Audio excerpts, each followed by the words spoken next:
டே மச்சான் ஒரு ஐடியா டே. நாம ஏன்டா ஒரு டுட்டோரியல் ஆரம்பிக்க கூடாது? புரியாம பேசாத மச்சான், அதுக்கெல்லாம் பணம் வேணும்டா. என்கிட்ட 5 பைசா இல்ல, நீ ஆளை விடு. டே டே டே டே யார்ட்டாவது கடன் வாங்கி கொடுறா, நான் திருப்பி கொடுத்துறேன். பேர்லாம் கூட யோசிச்சேன்டா. Challenge tutorial. நீ இவ்வளவு பாசிட்டிவா பேசி இது வரைக்கும் நான் பார்த்ததே இல்ல. அதுக்காகவே நான் உனக்கு ரெடி பண்றேன். நண்பேண்டா. தம்பி அதானே இவன் என் ஃப்ரெண்டு பாஸ்கர் ஒரு டுட்டோரியல் சென்டர் ஆரம்பிக்கலாம்னு ஆசைப்படுறான். ஒரு 50,000 ரூபாய் வட்டி கொடுத்தீங்கன்னா பெரிய உதவியா இருக்கும். இந்த அக்ரிமெண்ட்ல கையெழுத்து போட்டுட்டு பண்றேன். போடு மச்சான், போடு மச்சான். கையெழுத்து போடாதீங்க. இன்னுமா போடல? போடுப்பா. அடா போடுப்பா.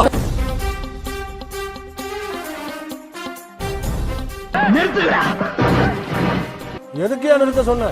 நீங்க வச்சிருக்கிறது இந்த கடையோட பேராக்கும். என்னது உன் கடை பேரா? தம்பி இவ்வளவு கஷ்டப்பட்டியே, அப்படியே அந்த பிஎஸ்ஆர் செக் பண்ணிருக்கலாம்ல. பிஎஸ்ஆரா அப்படின்னா?